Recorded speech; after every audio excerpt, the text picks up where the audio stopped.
Okay, so I've given this talk a couple places, and actually, because we're in a live situation, I'm going to just kind of show some of the software that's behind what I want to talk about, not be better context of what's going on here. But this is something that hopefully will come out at the beginning of the year. It's we're building this for Dex.com, and this is a deck designer, and all of this code.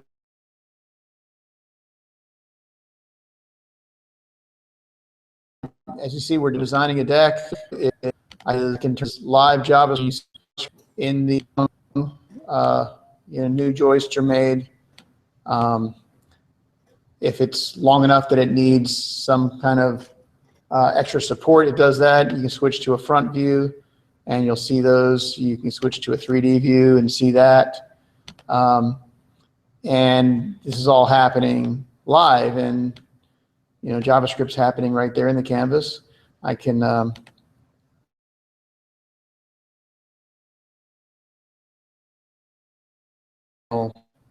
let's add a deck, and I can attach it like that, and it'll just build it all together. Or I can say this is going to be at a different level. I can actually switch to the front view and change it if I want. But let me make it a little bit smaller here, and say, well, done that. Let's put some stairs in here.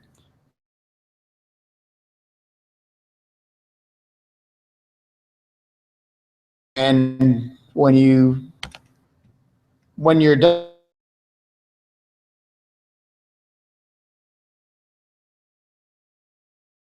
like your day, all the hardware, the lumber, etc., you're going to need. And when you decide, okay, I want to build this, and because you can download a permit-ready plan, which follows all the industry codes, and will show you exactly what you need to do, where the footings go.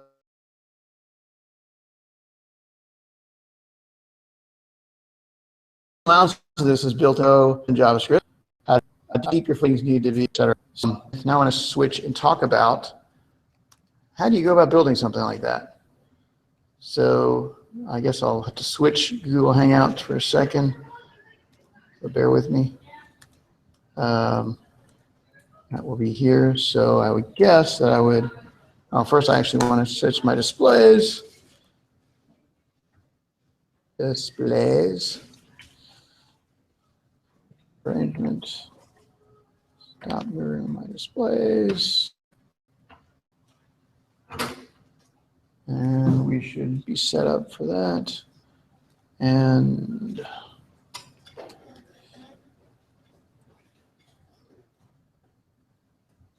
where we at? Where'd my Google Hangout thing go?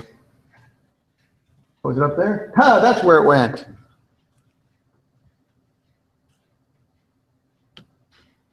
Let's bring it back here so I can see what I'm doing. So is that actually, was that sharing? We'll find out in a second. Maybe.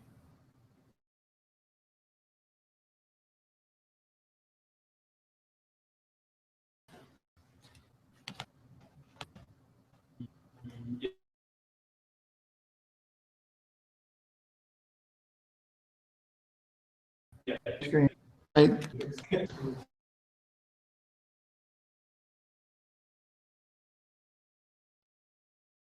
Testing too. Well, it's not. It's not.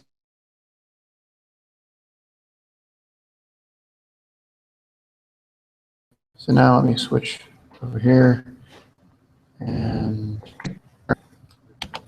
we should be good. Is that what you're seeing on the screen share? Yes. Great. Okay. That complication of wonderful technology. So let's talk about object-oriented JavaScript in Canvas. And this is actually something, everybody's running JavaScript.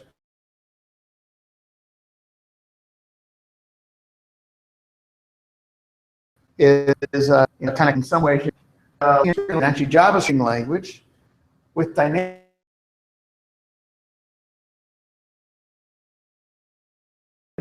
type of functional programming styles, which is kind of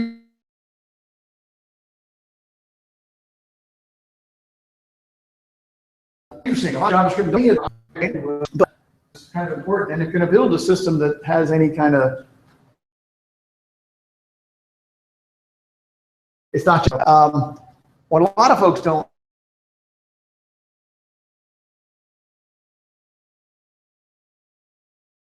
realize, part of HTML5. And it allows for dynamic scriptable rendering of 2D shapes and bitmap images. It's a low-level procedural model that updates a bitmap and does not have a built-in scene graph.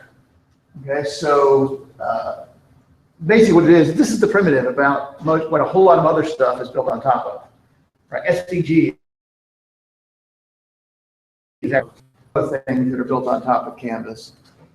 But a lot of folks don't even know this thing exists. And graphics library that you can do lots of cool stuff on the screen. So the whole idea of object came from language is a Smalltalk language, which, despite magazine article, if you were around in the 1980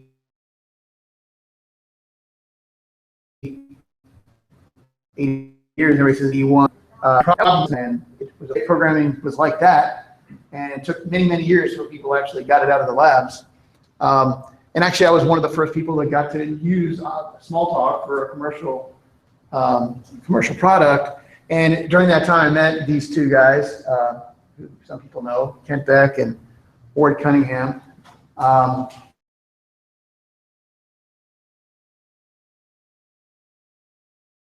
To say, let's make this practical. These were actually folks that's not just for research, but you know, out there, and really started reflecting a lot on how do you build good object-oriented software. And a lot of folks now, they just get taught, hey, here's some software. Oh, and it's got object-oriented stuff. Use it. And taught about, okay, what are the foundations of this thing? But one of the things that Kent and Ward did, they had that do consulting within Tektronix, but then they'd have a week of downtimes. And what are we gonna do this week? And they'd come up with a project to do from the beginning of the week to the end. And in the late 80s, they were working there, and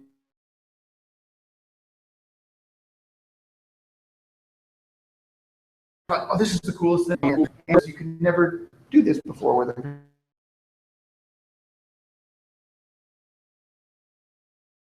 At least now. So they spent a few days building a drawing thing in Smalltalk, and within a couple of days, they're like, man, this is really hot. So they started calling it HotDraw.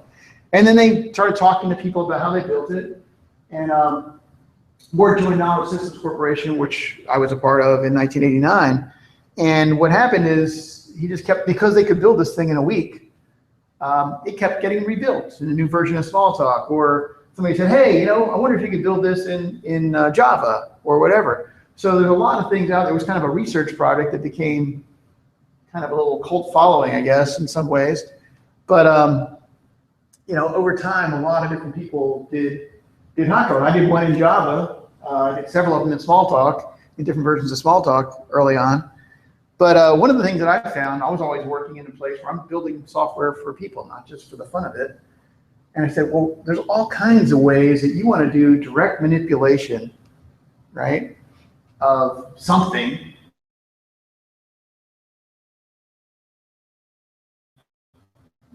Right, and this is one example of that. You stick in data and register, and you know, get an email later, right? And not know how to get off of people's email lists. But the good, the bad, and the ugly of HotDraw is, you know, this was and is actually a very simple and powerful drawing framework, conceptually. And since then, there's many other frameworks and libraries for drawing, right? So when I have a project, people say, well, why don't you just use this thing? Or why don't you use that thing? Well, the dirty secret is most of them aren't built with an idea that you're actually using it for an underlying application, right? They're built, oh, here you want to draw, great. Well, I want to do some manipulation of things that actually have some semantic meaning, right? If I'm designing a deck, I want to be able to have joists and stuff. I want to be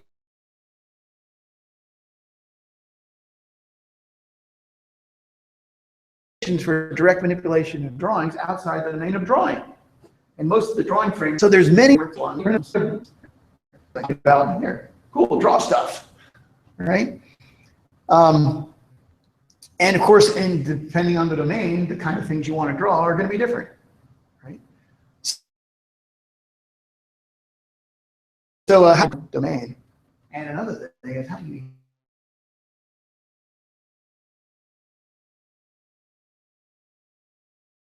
test that you're right? You test it because somebody looks at it and says, that's not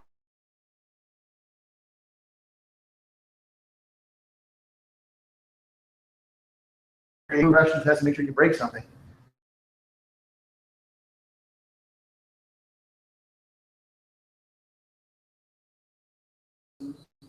Where we have, right? So you test those. So the Probability Institute, where they were building an educational framework for teaching mathematical concepts, and they wanted to use direct manipulation to make sure people got the concepts. And so it wasn't just that they were cool. And I'm not going to show this whole video because in the interest of time. But the bottom line is they're manipulating things and seeing how did this person divide this and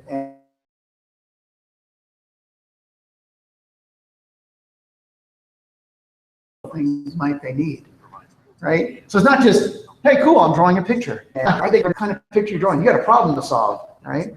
And there's a lot more to the domain than that. And of course, that you just saw, I'm not going to flip through this because you saw it live. So if you're looking at something,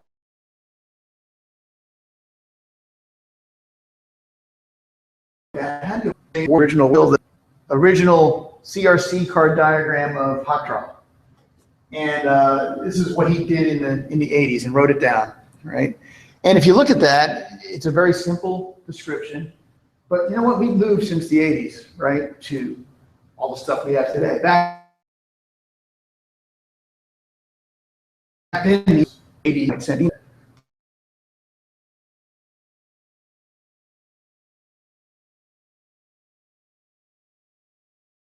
what does it look like today? So I want to look at just the general concept in a second.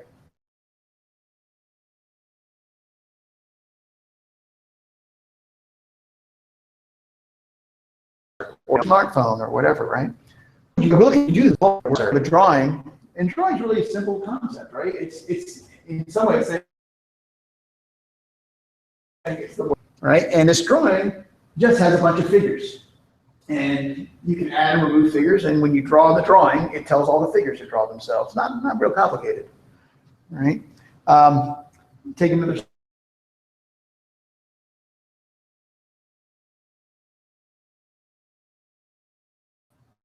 Today's view, it's just this, right?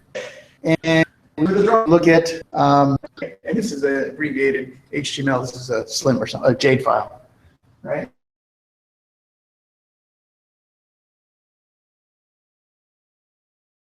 That's what it is. That's what I get. That's it.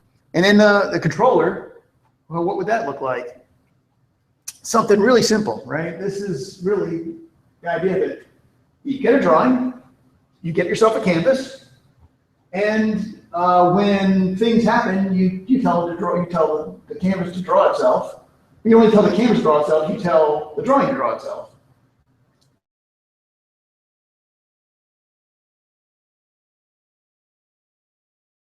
To make you can tell, you know.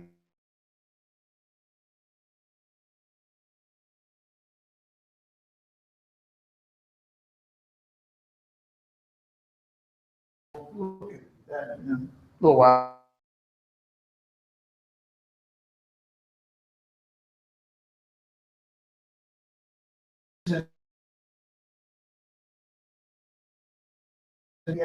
So as I've looked at that over time and implemented HotDraw a few times, I said, you know what? Figure is probably not the right word. We just want something that can draw itself.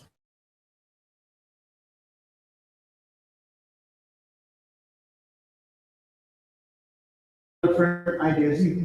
So draw the background color, the foreground color, the pen, whatever it might be. And in the case of Canvas, there's a whole bunch of things that you're setting into properties. You say, oh, I am going to draw in this foreground color or whatever. So you're going to set a variety of properties in it, and you tell it to draw. And before he draws, he saves the context, sets up the drawing context to have those properties, and then draws. Pretty simple.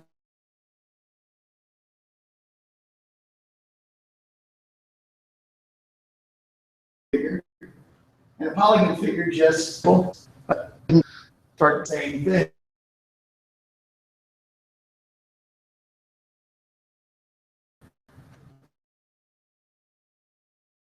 Right, but assuming some are polygons, some are not. Pretty simple, right? You can draw lines, have a line figure, text figure, whatever, and all they do is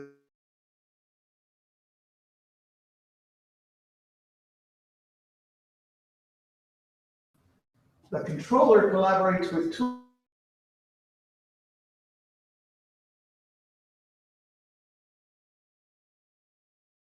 Every time when I have the creation tool selected, I want to tools change.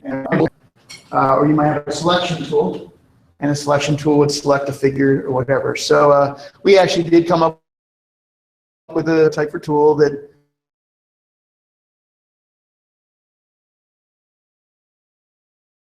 I say it's time to draw. There's a mouse down, that kind of stuff that it'll say, oh, when I'm the tool, I'm going to control what mouse down and mouse move and all that stuff means, right? So each different tool can do that, and a selection tool will say, oh, you're the selected thing. I might tell you to have some handles on you that I can then grab around and do things to. So so that works, and that's not really complicated. It's, I mean, there's code out there, and if you know, you're interested, you can ask questions about it, but it's really not that complicated once you understand the concept.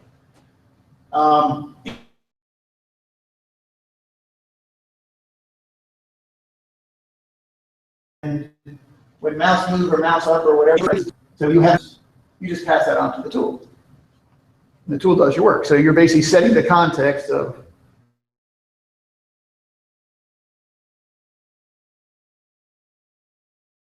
handle. Handles will then do things, right? So if you click on a handle and you move it, what is it going to do? Right? It might be a handle on the side of the deck, and it moves the deck. It might be a handle on the corner of a triangle, and it moves the corner of the triangle.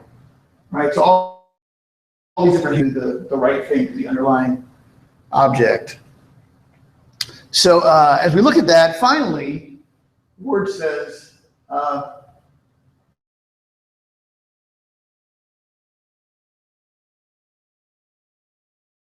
for example, there's a point up to notice how big and the box figure moves. An updated message propagates through a locator to the line. He later goes on to say, I actually never created one of those in the original HotDraw. But what's really interesting is this is the key to a lot of stuff if you want to build a direct manipulation thing that's actually manipulating something, because probably geometry is going to come into play, right? So the key point about points, right, is that geometry is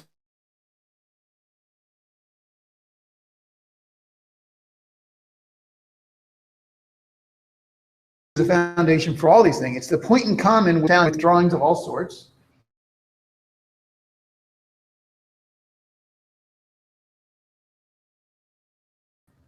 It's called browser events.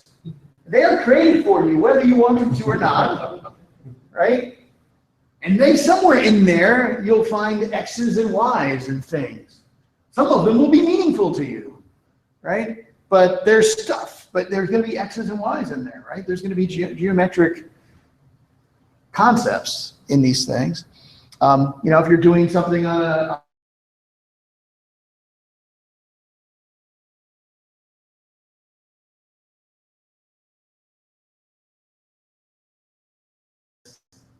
I really don't want to test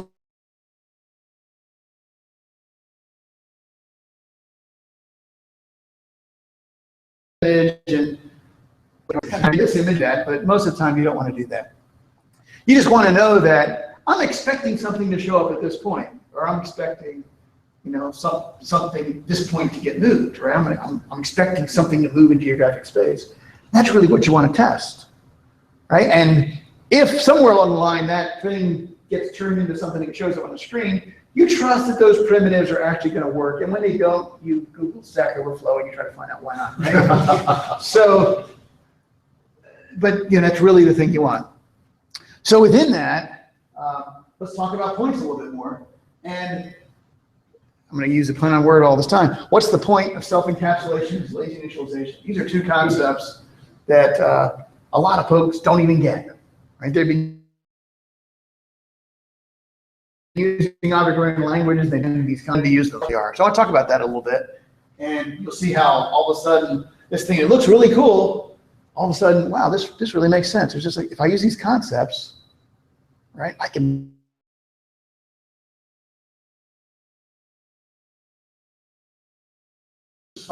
so builder and other stuff. So we learned about this in high school math. Boy, this is an appropriate place to talk about this, right? You have an X and a Y axis, and you have a point. Of course, in your computer language, they do things to you like flip the axis on you, right? But it's still a point, right? They just still, other than that, it's still X and Y, right? So the natural thing to do, and any JavaScript tutorial will show you, you do something like this. You create an object with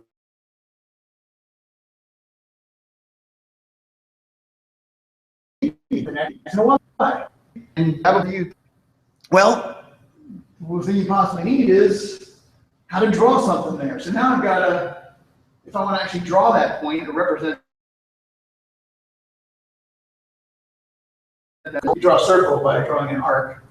But that's the low-lying primitive. So I want to draw that circle using the canvas context that I get from using HTML5 Canvas. And I have to get that point. I just ask for the X and Y. I give it a radius that I got from wherever I decided to get it from, and say draw an arc from 0 to 2 pi.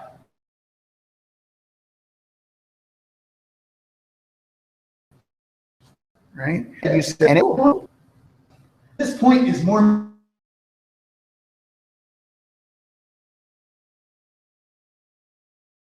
this way, and I create a start point, and then I have something like this where I can ask the point for its X and its Y by sending a function. And you look at that and say, well, that didn't get you anything. In fact, it's more keystrokes. You have to put this open and close paren, right? What's the point of doing that? The point is encapsulation, right? So I might create this point and I say, okay, I have an X and a Y, and yeah, I got to keep track of that X and a Y. Let's take my X and Y and do stuff to it, or assume that it's there.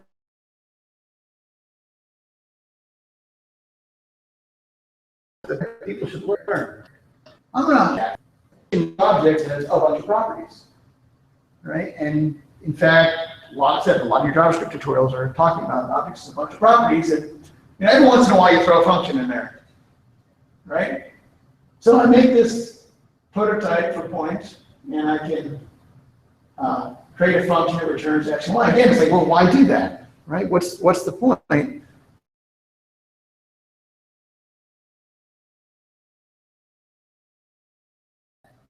We know that.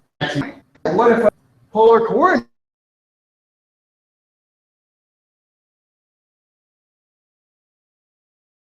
There's no is also, and polar coordinate says, draw a polar coordinate for me.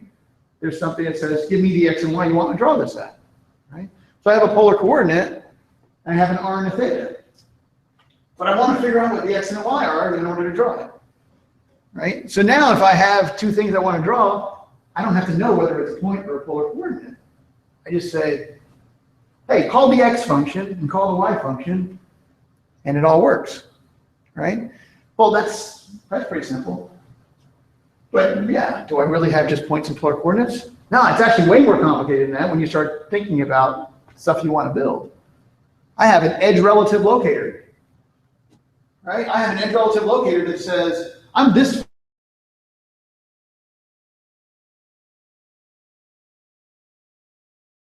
X and the Y, right? So this line. So now,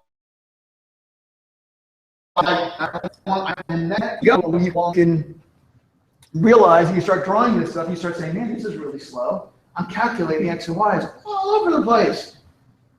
Right? So what's the best way to speed up things? Cache them. Right? You make sure you don't calculate them 17,000 times if you're drawing a screen and dragging things across a screen.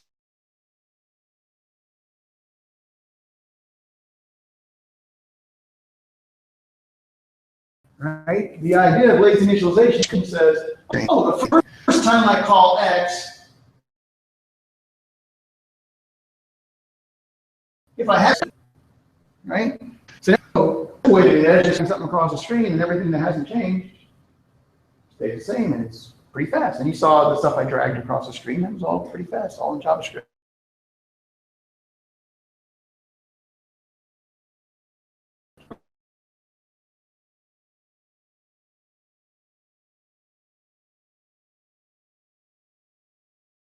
Drawing what you can calculate that.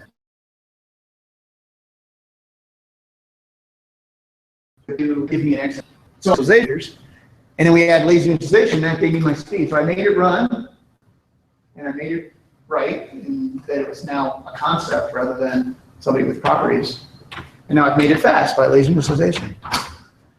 So you know, we look at this objects, inheritance, and prototypes, and you really look at the version of it, but we've got a lot more locators.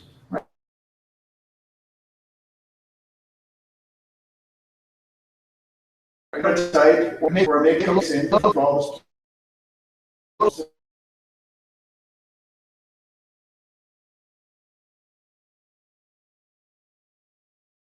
message. I'm saying properties like that. And if you think about it, the sending messages, all of a sudden this makes sense. Yeah, you don't go in there and say, here, I'm taking your X and I'm taking your Y. I know you have them.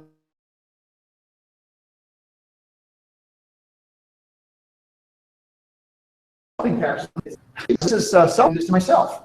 And if you look at that,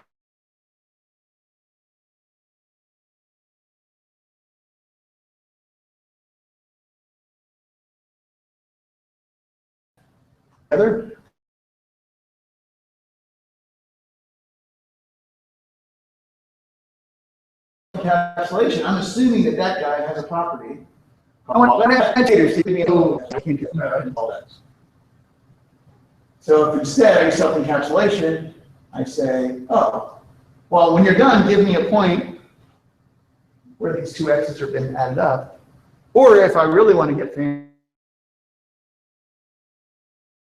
I know what this thing's going to be when I'm done, but it's a thing that could be an X and a Y, so I'll just create a new function for each of those X and Y's.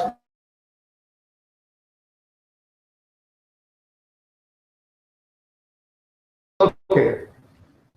Right.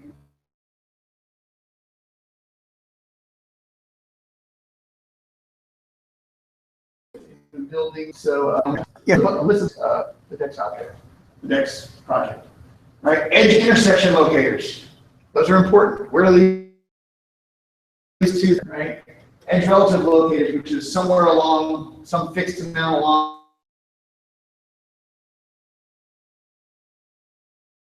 Edge.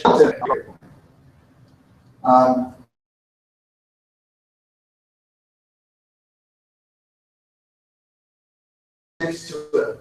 Another joist, you got to figure out where does that go? Well, I know where this part of the joist is. I want to go normal to that line, right? And some offset of it. So I've got these normals to edges, and all of a sudden I can say, where is the thing?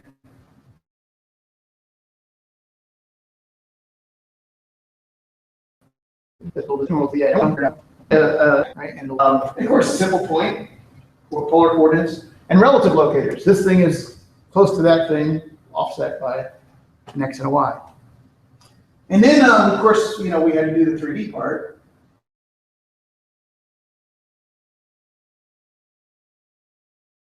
Okay, it's close to that, but in a different relative Z place. Or I can say, let me take a 3D thing and I want to show the front of that, which is basically saying, give me the X and the Z coordination, or the Y and the Z. Right? So you can take a 3D.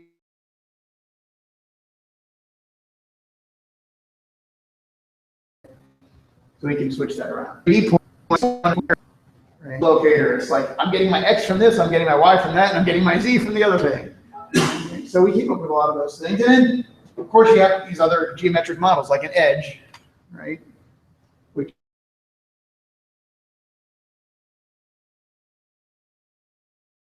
of course, polygons come in really handy. Rectangle.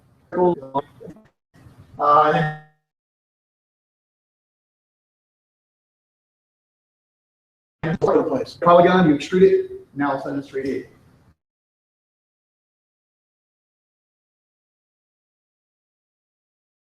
We did all that stuff, and so you look at these things, and we have figures that actually draw those things. And the figures aren't necessarily a one-to-one correspondence to the geometric objects, because, for example, we have a closed shape figure. We don't care what the shape is. We don't care if it's a circle or a rectangle or a polygon. We just say, do stuff to the underlying closed shape, right? And that'll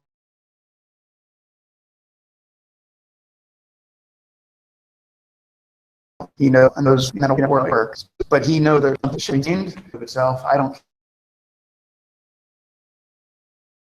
care, right? So let's see. So yeah, we just added a couple of methods, handy methods to rendering context prototype, which you can just go in there, grab that prototype, and say, I'm going to add a couple methods because I'm tired of saying draw an arc. I want to draw a circle. Draw, right? And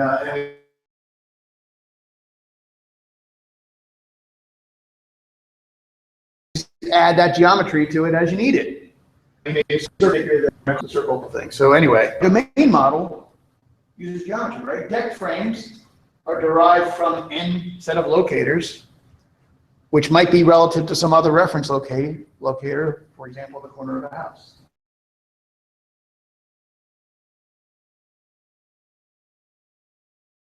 Dimension. So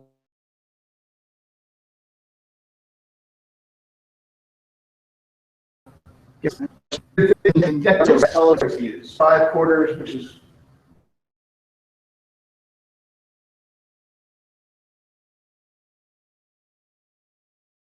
replacing simple formulas. Can be placed with simple formulas using locators and the material specs. Right. So I'm going to do it here and it's using a spec, and then I can draw all the rest of the stuff I need. So how do you do that? Put it all together. So what does this look like? Okay, so we follow the idea we're doing test-driven development. So we use Jasmine for our testing environment. And I think somebody else is talking. There you go. Elliot's talking about test-driven development. So this will be just a little taste of that. But we said, okay, before we test this, we want to test a rectangle attached to a rectangular deck attached to a house. So we describe this, we create a deck, and we create a house, right? And so actually in our world, actually kind of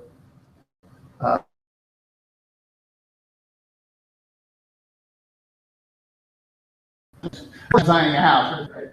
So we have this thing called a rectangular house frame.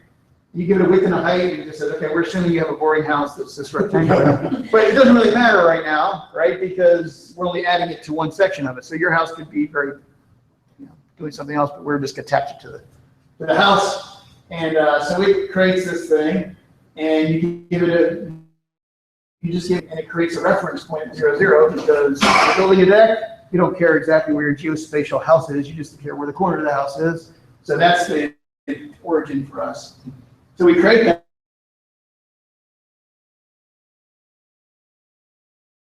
And by the way, I'm really handy.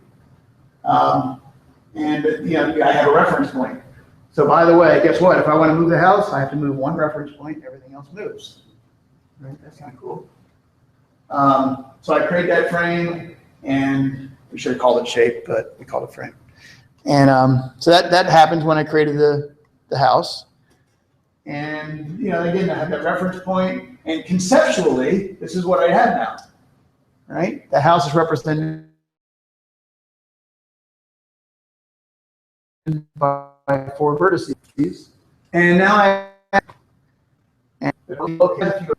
we said, okay, the house is behind the deck, so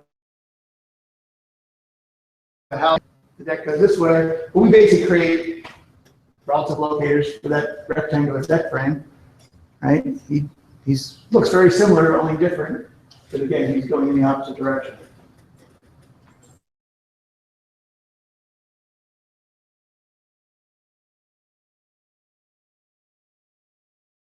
Okay, so let's make that rectangle, and now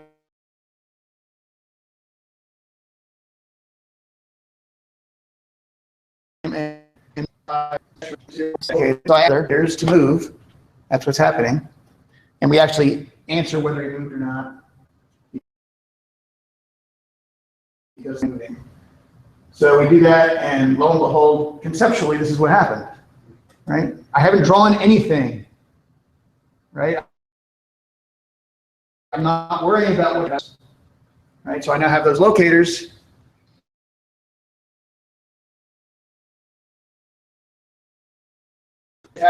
And then I said, well, how we do that, right? But it then says, oh, okay, I'm going to actually attack. Okay, this guy's reference point is relative to that guy's reference point, and they're now attached,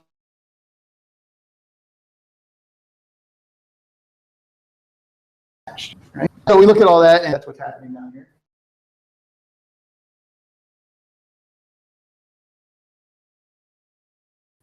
And it all works. So then I want to start testing things. All right. So what happens if I move the lower edge of the house down? Well, man, I want the deck to move down too, right? Does that work?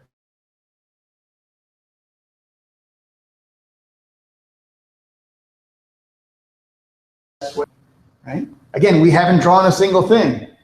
But guess what happened? Did you draw this now? Sure enough, it was testable, but we're in the right spot, right? Because we tested the geometry, right? And we know that this Canvas stuff can draw the geometries that we give it. So all of a sudden that works. So there it goes. It worked. Let's move on. So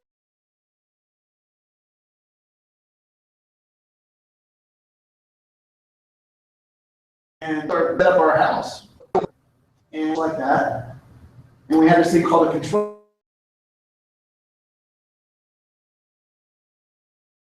And a canvas. And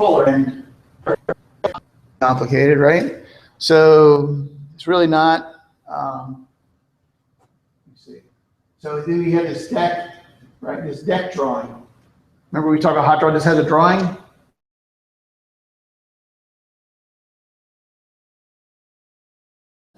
Yes, components that have decks doesn't actually do a whole lot of other stuff other than create this default figures, which is figure out all the components of the deck, and for each of those components, give me a figure.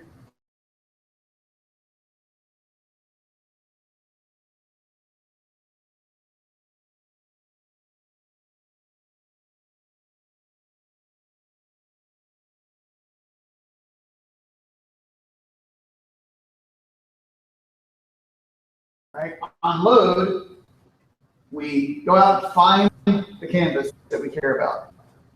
And by the end of that, so we deck, and so that element called top view is our canvas. That's our view, right?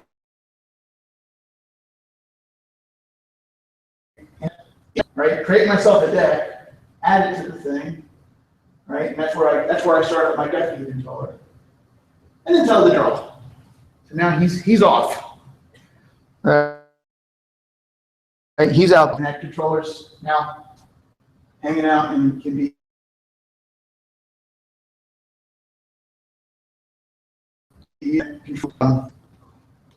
So the canvas, again, is just an element that allows you to draw on it. The drawing, our model holds the figures. Our controller captures the events and manipulates the view.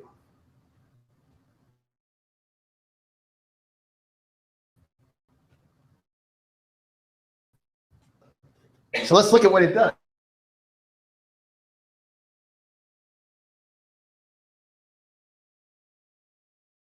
You know, what we actually want to display, whether we want to show the deck or not.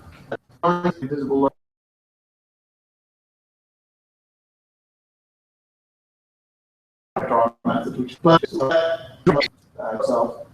But this thing over here initializes the mouse observers. And that mouse observers say, okay, when these events come, do something and call mouse down or whatever else I'm going to call. Okay? So because I've separated these two things out, I have some cool stuff happen. By the way, if there's no canvas, I don't initialize the mouse observers. And therefore, the drawing never happens. Right? So I don't initialize the mouse observers, and I don't do the drawing, but I do everything else. Right? So now, drawing and the figures are really the things being manipulated, and I can do something like strip out that position from the observers and start testing. What happens when the mouse goes down? What happens when the mouse goes up? What happens if I move the mouse from here to there? I'm now calling the methods mouse down, mouse move, mouse up, and I can test all that. Right? I don't know what the event is. I mean, I don't have to have a browser, right? I don't have the event because I have this thin seam that says turn events into method calls that are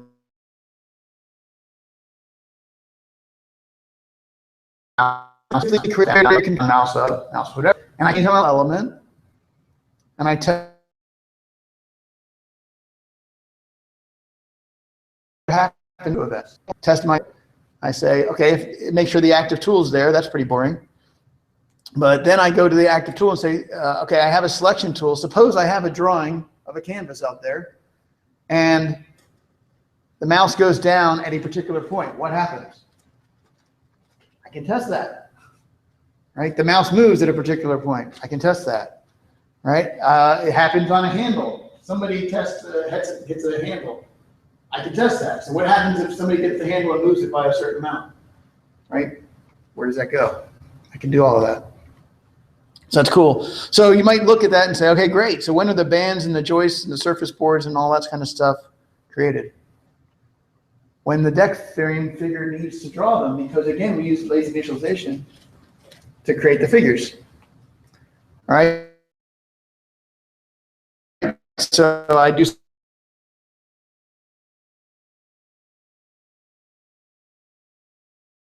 on the deck frame, something like this size, this, right? I'm not really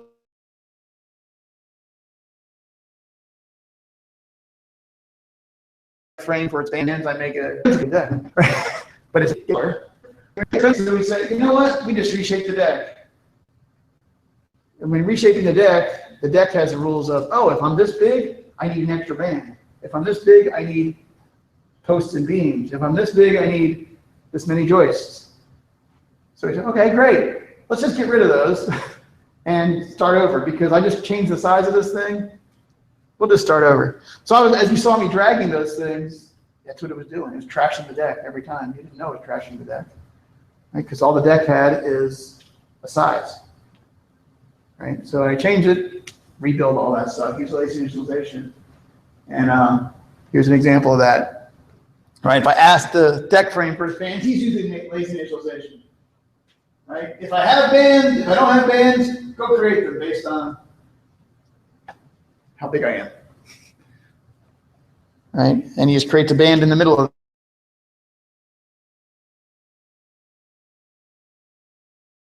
I'm using 2x10 to using 2x12 stuff. Any envelope you use back at a point in time, it automatically happens because the next time I trash the bands, next time I ask for them, they're the right size. So let's see. Yeah, and there's a band, and the band, again, he just has vertices, right? Nothing about drawing. He just knows where his vertices are, and we'll use all our special locators to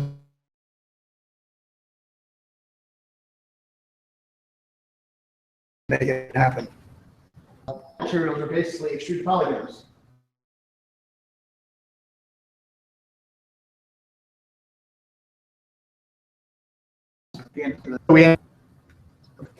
Extruded takes advantage of that thing, and also you can have turn it into a 3D shape, and it'll go off and do that. And you can also, once you have that 3D shape, you can figure out what happens when I only want to see the X and Z portion of it. What happens if I want to see the Y and the Z portion of it?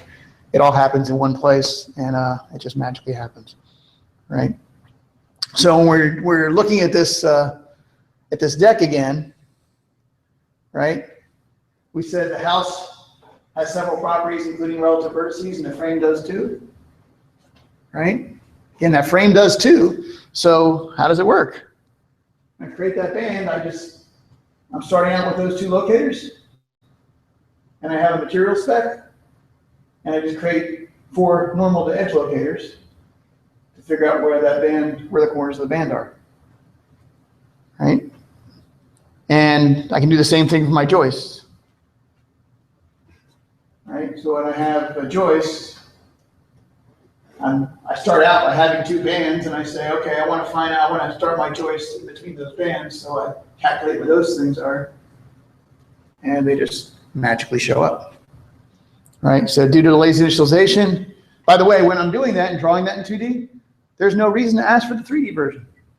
I don't need it, right? So I'm not actually changing my 3D view when I'm manipulating my 2D view. But when I ask for my 3D view, now I get it, right? And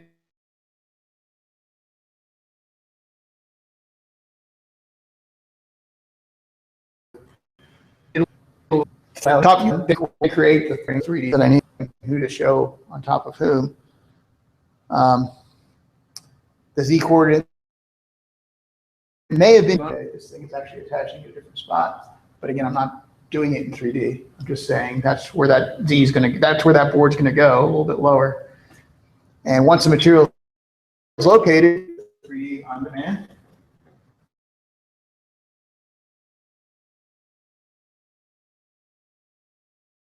To draw the perspective, whether it's on a canvas or in the demand that we're generating. Doesn't use the same calls, right? Because different primitives for drawing a PDF than it is to draw to a canvas. With the blueprint, the initial prototype took us 1 night. We had a PDF kit, said, oh, we already got the shapes, how do I draw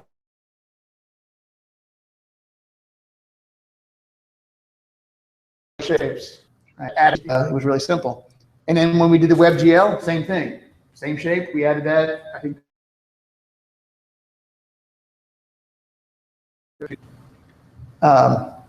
And then if we wanted to, we could say, you know, why don't we just draw that in SVG? Well, no reason we couldn't. Of course, why need SVG since we're using the canvas, and canvas is underlying the SVG anyway, right? So at the end of the day, JavaScript, when used as an OO language, can really build very powerful models, right? And you want to leverage encapsulation, leverage polymorphism, and leverage lazy initialization, and all these things come together.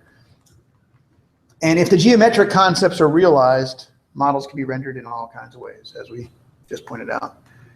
And last but not least, the DOM and the event handling can be a thin veneer so you can test everything else. That's all I have. You're welcome to ask any questions or whatever. I'll be here at least for the rest of the morning, probably.